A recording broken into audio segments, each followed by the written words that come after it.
اللہ تعالیٰ پر توکل ایک ایسا پیمانہ ہے جس سے انسان کے ایمان کی مضبوطی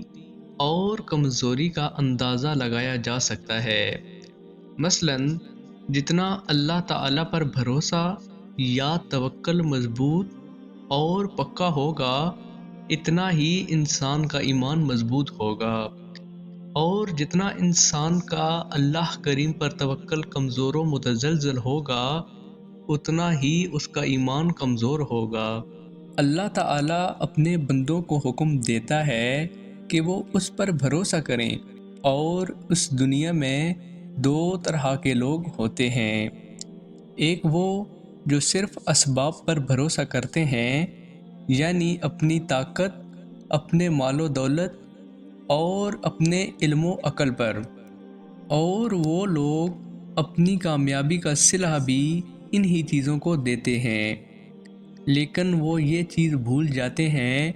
کہ یہ تمام اسباب بھی اللہ تعالیٰ کی ذات نے ہی انہیں دیے ہوئے ہیں۔ اگر وہ ذات چاہے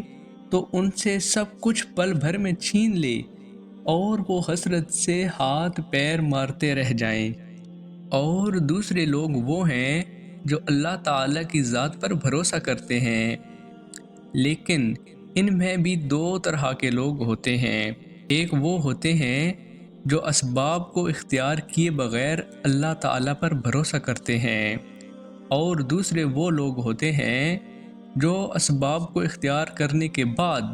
اللہ تعالیٰ پر بھروسہ کرتے ہیں، اور یہی لوگ عقل مند ہیں۔ اور اس کا ثبوت ہمیں ایک حدیث مبارکہ سے بھی ملتا ہے کہ ایک مرتبہ ایک صحابی رسول اونٹ پر سوار ہو کر اللہ کے نبی حضرت محمد صلی اللہ علیہ وآلہ وسلم کے پاس آئے اور کہا کہ میں اونٹ کو یوں ہی چھوڑ دوں اور اللہ پر توکل کروں، یا اس کو باندھ دوں اور پھر اللہ تعالیٰ پر بھروسہ کروں؟ تو اللہ کے نبی صلی اللہ علیہ وآلہ وسلم نے فرمایا کہ پہلے اسے باندھ دو اور پھر اللہ تعالیٰ کی ذات پر بھروسہ کرو۔ تو اگر بغیر اسباب کے اللہ تعالیٰ کی ذات پر بھروسہ کرنا عقل مندی ہوتی تو اللہ کے نبی صلی اللہ علیہ وآلہ وسلم صحابی کو اونٹ باندھنے کا حکم نہیں دیتے۔ اور اسی طرح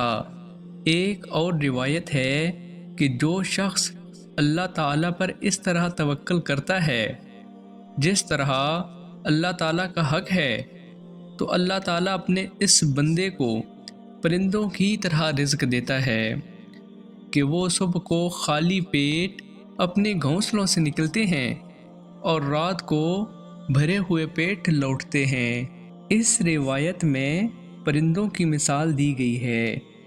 کیونکہ ان کو بھی اللہ تعالیٰ کی ذات ہی رزق دیتی ہے،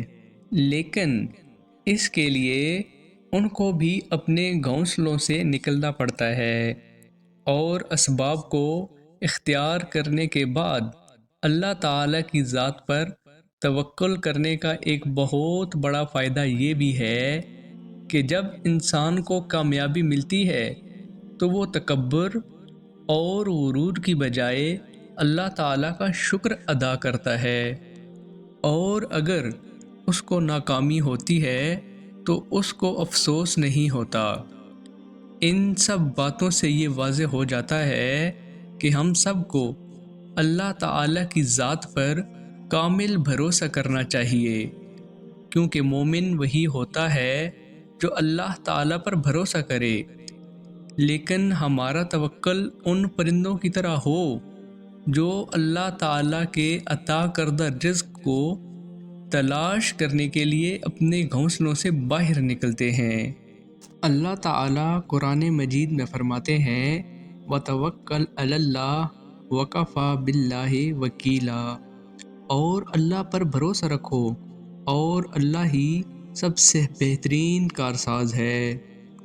اسی طرح ایک اور جگہ قرآن مجید میں اللہ تعالیٰ فرماتے ہیں وَيَرْزُقْهُ مِنْ حَيْثُ لَا يَحْتَسِبُ وَمَنْ يَتَوَكَّلْ عَلَى اللَّهِ فَهُوَ حَسْبُهُ۔ اور اسے ایسی جگہ سے رزق عطا فرماتا ہے جہاں سے اس کا گمان بھی نہیں ہوتا۔ اور جو شخص اللہ پر توکل کرتا ہے تو اللہ اسے کافی ہے۔